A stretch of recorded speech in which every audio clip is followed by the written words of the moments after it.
Does God dream? I was only 17 when the revelation came to my heart.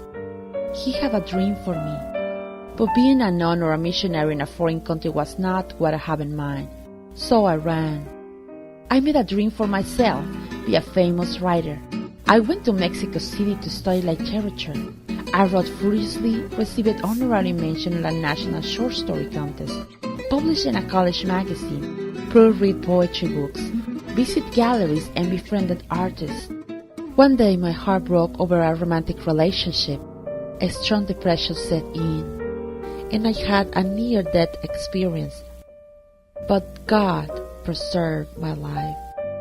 I needed my mom to heal, but she lived with my aunt in the United States.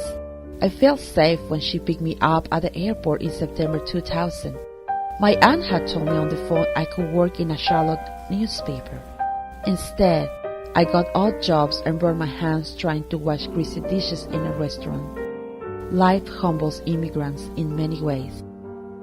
After 9/11, Mom returned to Mexico.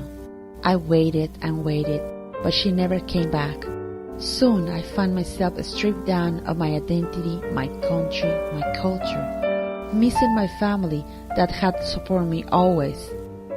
Who am I? I decided to stay and find out who I was. I learned English by watching movies and using a dictionary. I made some friends. My American roommate took me to poetry readings. Inspired by them, I wrote poetry in English. I looked at art for beauty and truth, but felt empty. God still called me in whispers. When shopping in a Mexican store, a reporter for a newspaper told me they need a person to sell ads. They hired me, but they didn't let me write. Nevertheless, in 2005, all I built for years collapsed. Everyone abandoned me. Why, God, please help me. Jesus Christ came to me in a vision while fervent believers in the United States pray I would. I found beauty and truth in Jesus. He forgave my sins, delivered me from depression, gave me joy and peace I never knew, a burning desire to live His dream, working with homeless, helping in a food pantry, dancing, teaching children and preaching. Immigrants give if they are given the opportunity. God opened doors for me.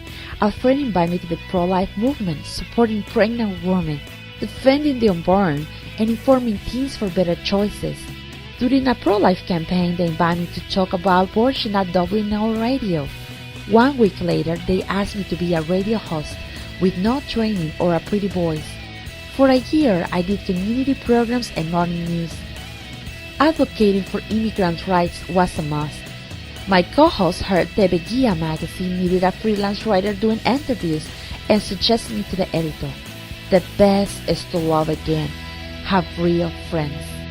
I'm still writing, but God is my dream.